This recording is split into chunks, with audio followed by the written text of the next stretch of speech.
Welcome back to the Team to Beat Miami Heat podcast, your one-stop shop for daily Miami Heat content. My name is Amir.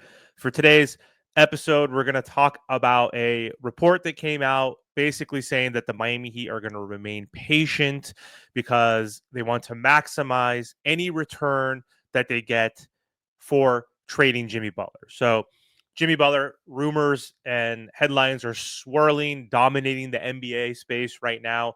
And Sam Amick from The Athletic reported today that the Miami Heat are prepared to remain patient with the entire Jimmy Butler situation in order to maximize the return on any potential trade. So, in the wake of Jimmy Butler's trade request, it's been 6 days or so, 5 or 6 days since he requested the trade. It's been 5 days since he was suspended, and he's going to miss his fourth game, I believe, tonight against the Utah Jazz. He can return on the 14th at home against the Denver Nuggets.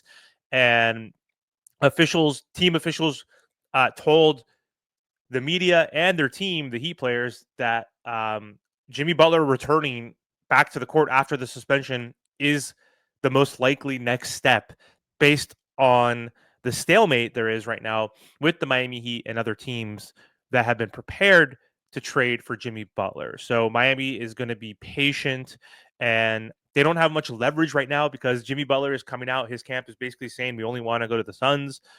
The Memphis Grizzlies was a team that wanted to potentially acquire Jimmy Butler. And yesterday or 2 days ago, it came out that Jimmy's like, I'm not going to Memphis.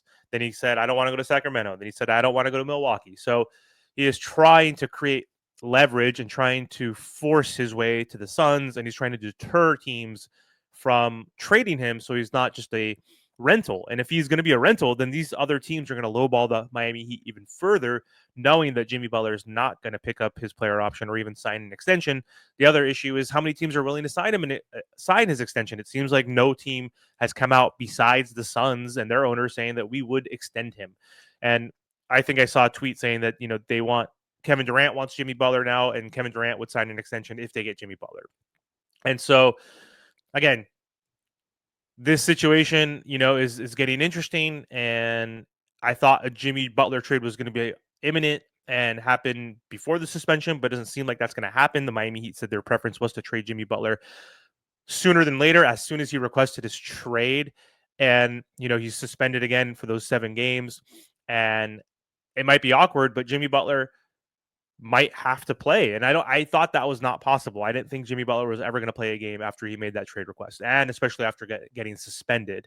And I think it's more than likely that he's going to at least return to the team. I don't know about play, but we'll see what happens there. But earlier this week on ESPN, Brian Windhorst basically said the Heat have gotten offers that stink so far. Said they're at a genuine stalemate. I don't know how it's going to play out.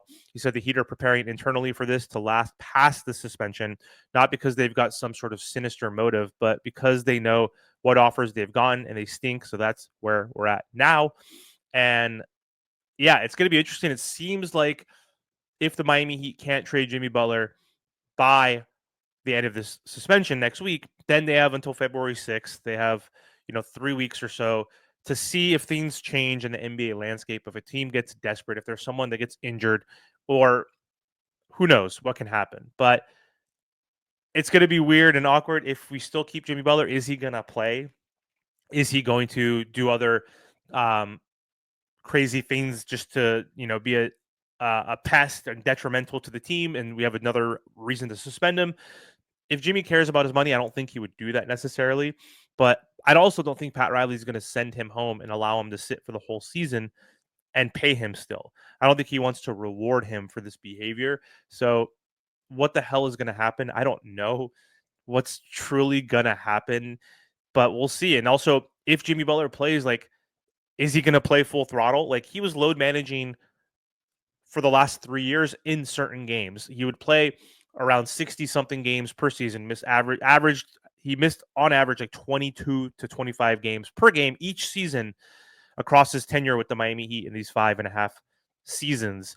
And how are you going to gauge if he's playing? If he goes out on the court and he stands in the corner, doesn't try and doesn't shoot, then can you suspend him for not playing? I think you can. And I don't think Jimmy Butler would want to get suspended and miss out on more money. He's going to miss out on $2.53 million in these 7 games. So if he misses another 7, 10, that's going to add up quickly. And I don't think he wants that.